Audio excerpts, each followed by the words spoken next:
Okay. I have to give my little opening spiel, so. Okay. Also, let me make sure I have tabs closed that will not make sounds. Oh, I should do that too. It happens. If it happens, it happens. We're recording a session a couple weeks ago with Cooper, the music advisor, and he got a phone call in the middle of it, and he was like, "I gotta take this, guys. Sorry." So like we can pause. There's no pressure. This is like the most chill. So okay. Without further ado. Hi, everybody, and welcome back to Backstage Past the CPCA podcast. I am peer advisor Maggie, coming to you solo this week. Shout out to peer advisor Nadya. Thank you for being so flexible. We miss you. And I'm here with two very special guests this week from our very own Boyer College of Music and Dance. We have Corinne Price and Kara Middleton, who were part of the American Choral Directors Association conference, where a new work was premiered by a very, very awesome Temple alum and professor. So now we're just going to get into it. Kara and Corinne, can you both talk a little bit about how you ended up pursuing your undergraduate degree at Temple? Also, can you share with the good people what you're studying here? Sure. I guess I'll go first. Hi, I'm Kara. I use she, they pronouns, and I'm currently essentially a junior studying music therapy here at Temple with a focus on or a concentration in voice. So the way that I found Temple was that I had some specific requirements for the college that I wanted to go to. Obviously, I wanted it to have a really good music therapy program, which there are very few schools that even offer it. And Temple has a really wonderful program. I also wanted it to be either like a medium or a large college, and being close to a city or being in an urban area was definitely a plus. I think I also wanted it to have early childhood education, just in case I ended up changing my major. So I did a few college tours in like my junior and senior year, and I really just ended up really loving both Temple and Philadelphia. So even though I'm a long way from home, about 800 miles from Georgia, I've really come to love the city and the school and the people. So yeah, that's how I got here. Corinne, how about Yeah. you? Hi, I'm Corinne. I use they, them pronouns. I'm a junior music education major with a voice concentration. And it took me a while after graduating high school to really figure out what I wanted to do. But once I realized I wanted to do music ed, I kind of felt like I had to go to Temple because I had an amazing music teacher in high school who went here. And he was so smart and kind and funny. And I figured if this is the kind of people that Temple's making, maybe I should go there. And I've been really thrilled with the program ever since. That's awesome. Where are you from, Corinne? Are you from the Philly area? I'm Or? not from 800 miles away. I am from Bucks County, so I'm like an hour north of here. Awesome. Well, that's great. And I think you both kind of touched on this a little bit, but like, would you each mind sharing like what your favorite part of going to school in a city like Philadelphia is? I think as musicians, it's like the opportunities are just endless for us. No matter what like our specific discipline is, there's so many opportunities being in such a big area, especially Philadelphia is like a major city. Mm-hmm. As a music therapy student, I have my own car, so this is a little different for others, but we have fieldwork placements, and a lot of people have them in the city, and they can get to it really easily through public transportation. I'm like all for walkable cities. And just the culture and history of Philadelphia. There's just so much to do and to explore. Like even I've been here for 3, maybe 4 years, and I know I've seen like maybe 5% of everything that I want to see here and around here, because we also have proximity to like New Jersey and New York. So if you want a fun little weekend trip, you can go to New York without having to stay in New York, which is fun. Yeah, definitely. I'm a theater major, or I was a theater major. I actually graduated in December. But that was also a huge appeal for the program as well. being so close to New York and also just like the local scene being what it is. So definitely relate to that. What is, if you guys had to pick one like temple memory that really stood out to you and like really kind of spoke to your overall experience and memories here, like what would you guys pick? I feel like a lot of amazing things are always happening, so it's hard to pick one. I know what stands out for me. Would you prefer it to be just temple or like music specific? It can, honestly, it can be any aspect of being at Temple, being in Philadelphia, just like something that makes you think of like what you're going to think of like 10 years from now when you're like, oh, back when I went to Temple, you know. For me, I definitely think about, I mean, it is music related, but my life here is music. Yeah. The temple choirs and orchestra having the opportunity to perform Beethoven's Ninth Symphony at the Kimmel Center was just a life-changing experience. It was really awesome. Oh my gosh. When was that? That was last spring, I believe. Oh, So, Mhm. I was in that as well. I'd say that was almost exactly a year ago. And that was also really, really wonderful. Um, I have so many memories, but honestly, I'd say something that just sticks out to me is just Center City, especially like in the winter, the skating at Dilworth Park. It's oh just like yeah. it's like a movie moment to me. So I went there my freshman year just with a group of friends and we all just had a lot of fun. And then we walked around and got to explore. So yeah. Oh, that's really sweet. I love the Dilworth. I've never skated there because I'm so uncoordinated, but that also really speaks to Philly for me. So nice. Okay, so part of the reason that we asked you both to be guests this week is because you were both part of something really, really cool that happened right before spring break. Temple choirs, was it concert choir or what was the group? it, Um, it was concert choir with a few added individuals who had done weather before or who were kind of invited to do it. I cool. believe it was also university singers under direction of Dr. Nadya Hart.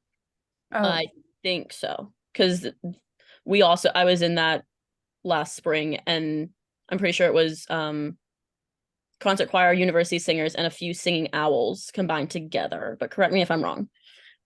cool. So All right. basically, you guys all went to represent Temple University at the ACDA conference, which I said earlier was the American Choral Directors Association. So, yeah, could you guys just talk a little bit about like what that is and what it was? And yeah. Yeah, well, sorry, Kara, if you want to talk, please feel free. No, it's okay. I mean, I'm not a music education major, as I said, so I think you know more about ACDA as a whole. Yeah, so I mean, yeah, the name is American Choral Directors Association. It's a lot of choral directors from around the country. This was a national conference, and it's a really awesome place to be because it offers so many diverse things. There are booths set up, kind of like if you've ever had like a job fair at school, it was kind of like that. But there were colleges there promoting their programs. There were publishers promoting their publishing, business. There were composers presenting their music. I met a couple composers who I really look up to.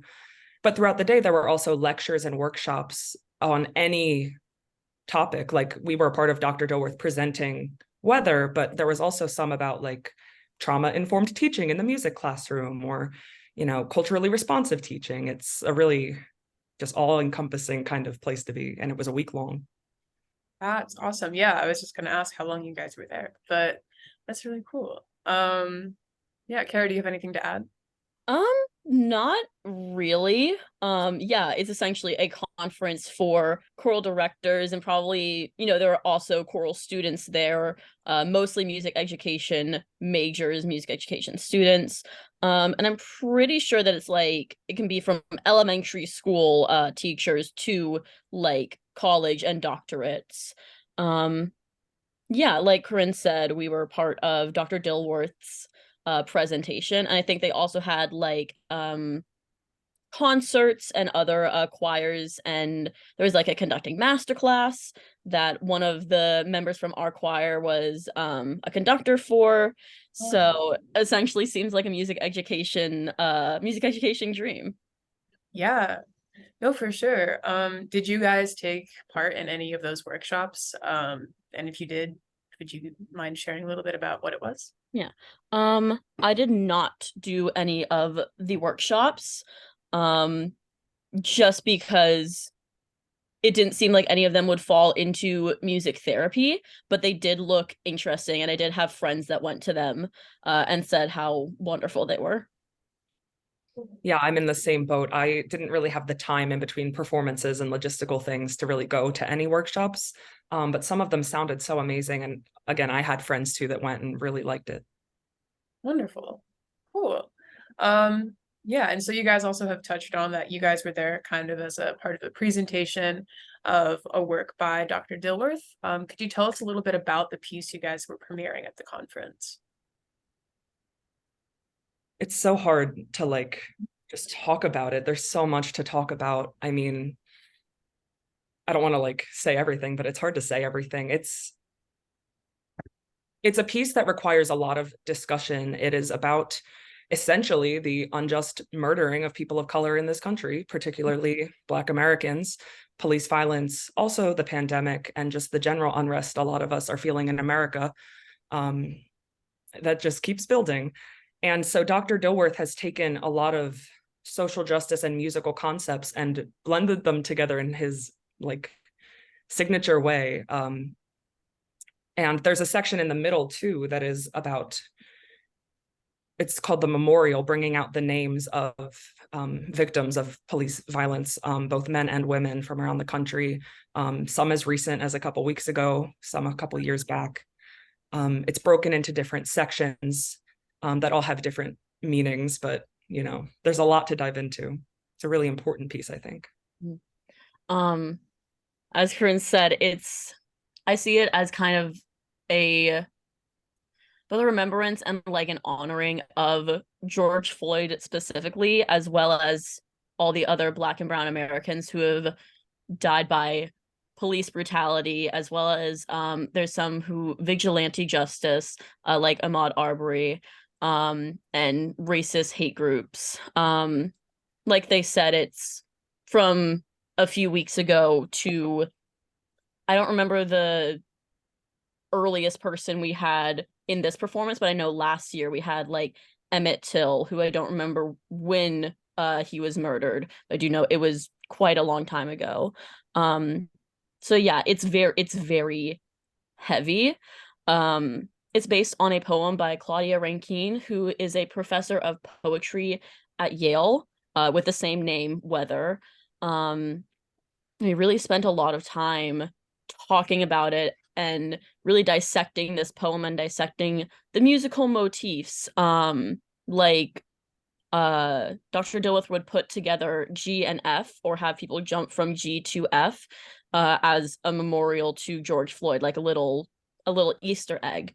The beginning tempo at the very beginning, I believe, is quarter note or dotted quarter note equals 46.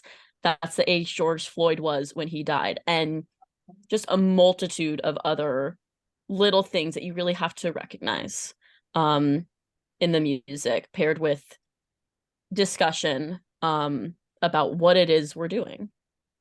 Wow, that's really also like, I did like PMEA, like the state music educators like conferences when I was in high school too. So that just sounds like such an intricate and really powerful experience to be a part of. So congrats. And also just like, I guess kind of jumping off of all of that, like what was that process like? Like how long have you guys been working on this prior to bringing it to the conference? So we had a Philadelphia premiere around this time last year, probably about 10 months ago. And the work for that, we started actually the December before. we went over the poem and we learned the spiritual that it's based on. And we were given a list of names that would be read during the memorial section. And we were told to look at these names that we don't know and learn the story behind these people who so often are forgotten. There were also times when instead of like singing for an hour, we'd have the first hour of a normal rehearsal, how you would imagine a choir rehearsal, and then we would get in a big group in a circle, and it would really be a safe space to say, what does this line mean in this poem? How are our lives impacted by this? How has your life specifically been impacted by this? They were led by our wonderful TA Wagwa, who just gift to this earth. Yeah, so a lot of discussion. I believe Dr. Reardon said out of 11 hours working up to ACDA, at least 3.5 of them were discussion based. I believe that's about a third.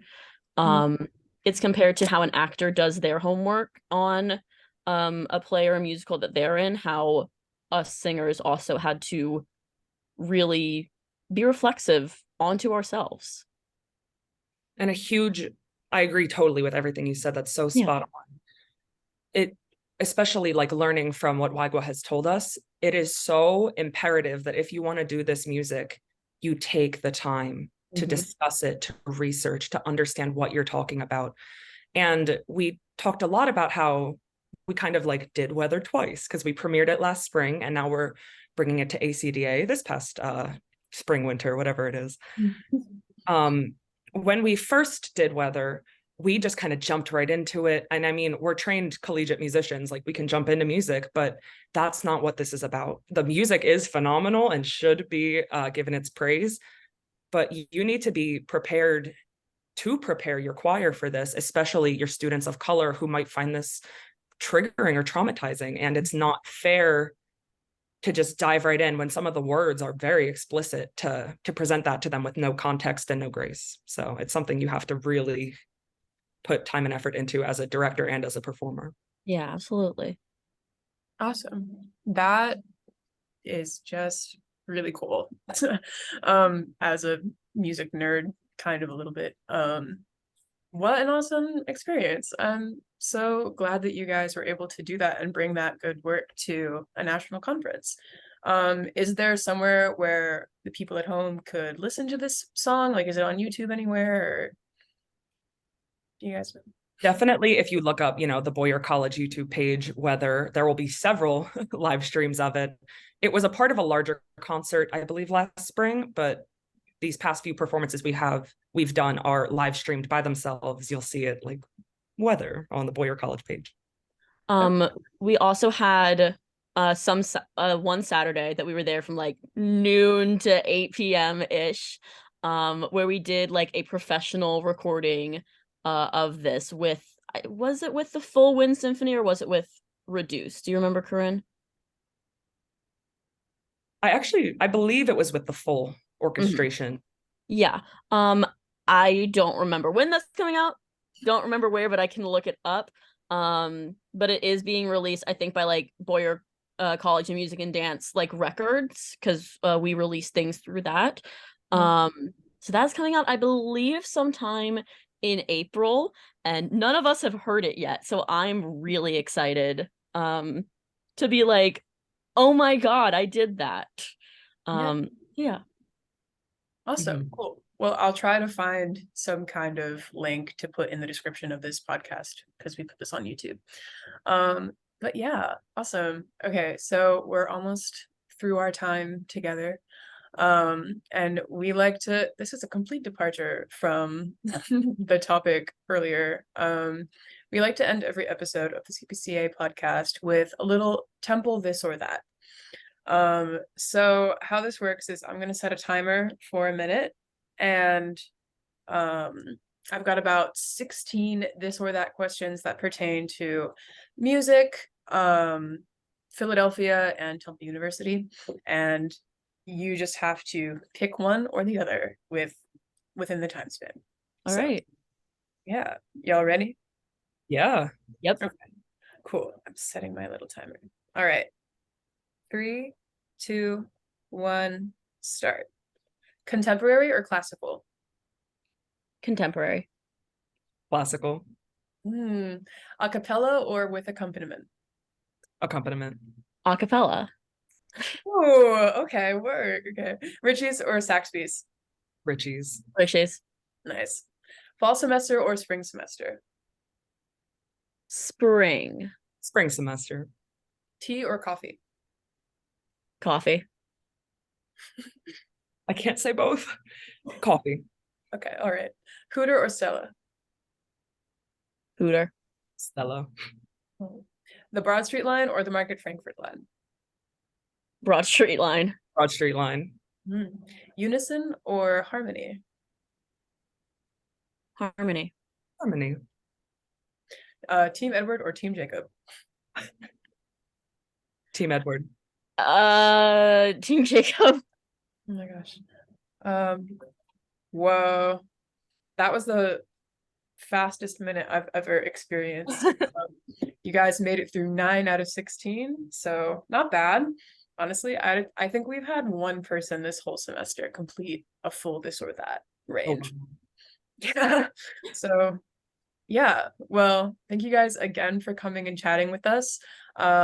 For the folks who are listening, again, if you look in the description of this video, I will leave a link to Weather by Dr. Rollo Dilworth.